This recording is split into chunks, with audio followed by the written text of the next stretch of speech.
estamos bebendo da mesma fonte, que é Cristo. O que é ser um? Boa pergunta. O quê? Aqui em Efésios 4:4-6, fala: há um só corpo, um só espírito, assim como a esperança para a qual vocês foram chamados é uma só. Há um só Senhor, uma só fé, um só batismo. Jesus, na verdade, está falando o quê? De uma união de que tipo? União espiritual, com certeza.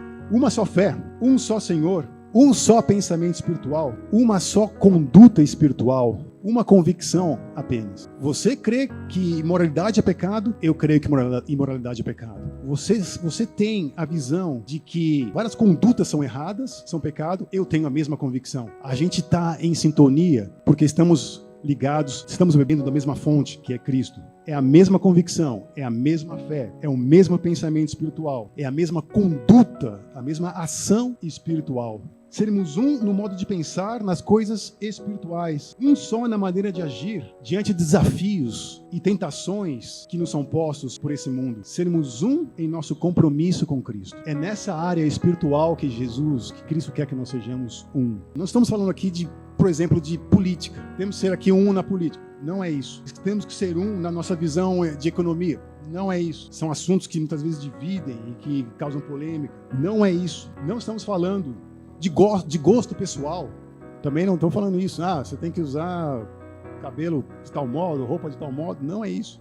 Não é sobre a parte futebolística. Imagina só se todos nós tivéssemos que torcer para o mesmo time de futebol. Seria difícil pra caramba. Imagina só, todo mundo aqui tendo que torcer por Opa, não pode falar, né? Desculpa, não pode falar o nome do time.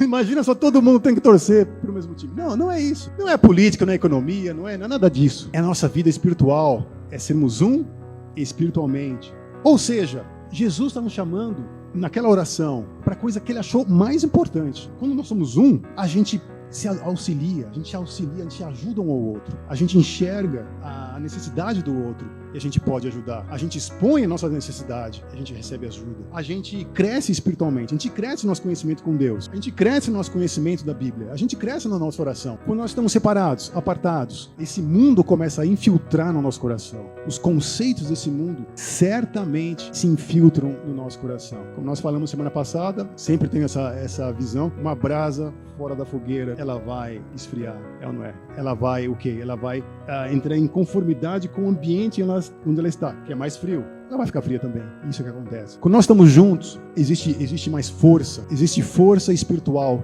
na unidade. Vamos ler aqui em 2 Timóteo 2, 3 e 4. Como é que nós podemos conseguir essa unidade? Esse aqui é um conceito que é o que nós falamos com os casados, só no retiro, aqui em 2 Timóteo 2, 3 a 4. Fala: suporte comigo os meus sofrimentos como bom soldado de Cristo Jesus. Nenhum soldado se deixa envolver pelos negócios da vida civil, já que deseja agradar aquele que o alistou. Não nos envolver com os negócios da vida civil, ou seja, não colocar essas coisas em primeiro lugar. O que são negócios da vida civil? Tudo a nossa vida cotidiana, trabalho, estudo, família, o que for. Não colocar isso em primeiro lugar na sua vida.